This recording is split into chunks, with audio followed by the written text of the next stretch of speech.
All right, it's time for a Chevrolet Sports Central update. Quite the last handful of weeks for the Celtics.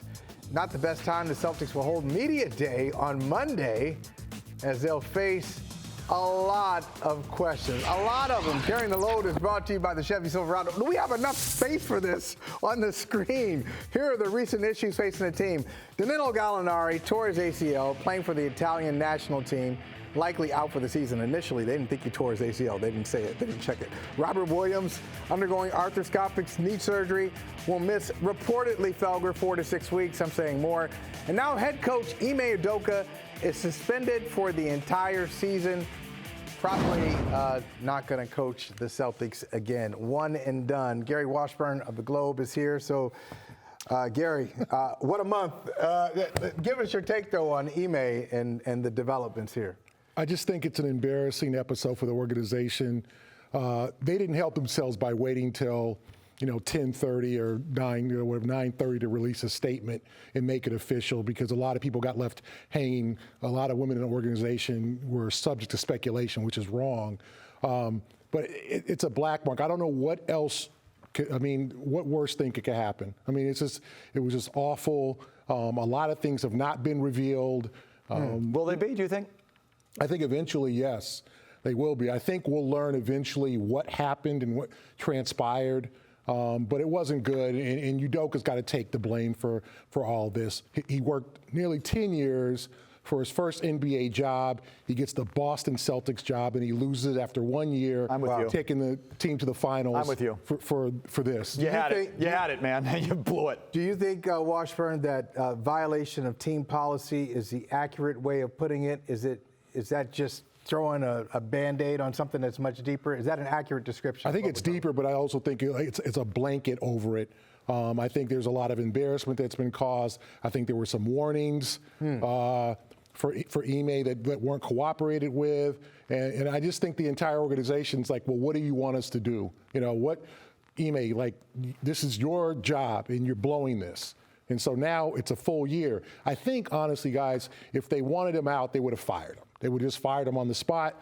But I think this is a smooth way to figure out, can he improve himself? Can he get figure out his personal life? Get things straight off the court, come back. Now, if Missoula leads them to a finals appearance, then they'll fire him. Yeah, then he's gone. Then he's gone. But he'll coach again. He'll be marketable. Everyone loves a comeback. Everyone loves a reclamation project. So you don't think the team overreacted? No, not at this point. Okay. And you think there's still a chance that he can be returned? I think with a lot of, apologies, a lot of therapy, not talking about personal, sitting on a couch talking to a psychiatrist, but just personal reflection. Get the personal life together, be apologetic. And who knows, what does this suspension mean? Is he not allowed in the arena? Is he not allowed at practice? Is he banned? You can't even go to the Garden? What does this suspension mean? This is unprecedented. And Gary, it's a great question, because if it's a league suspension, the league sets the terms on what you can't be in the arena, you can't do this. But the team can be as inflexible or flexible as it wants to be, and just where are we right now with their relationship with Ime? I think that will determine what they will allow going forward in this year. Yeah, can he buy season tickets and go to the game? We don't know at this point. This is so confusing. But I think, like Felger said, Wick wants to win. If there was any other option besides this, he would have taken it. All right, back when the Celtics swept the Nets, Jayson Tatum spoke highly of Ime. Here's what he had to say. We got a great relationship with Ime. Definitely a player's coach, a guy that played in the league. So he just kind of understands it. He's done an unbelievable job, in his first year. All the expectations and, obviously the up and down season that we were having at the beginning and, how we've turned it around. That took everybody. All right, so how do they feel about this? Tatum and Brown, Ime out and Missoula in. As Maddox said, they've probably known him for about less than 48 hours. I think they're disappointed. I think they're upset. But I also think these young guys are resilient. And I think that they'll want to prove the doubters wrong. I think they'll get over it eventually. They'll get under Missoula's tutelage, and they'll keep it moving. And I think, obviously, Udoka will call them, apologize if he hasn't already, and say, hey, guys, go get them.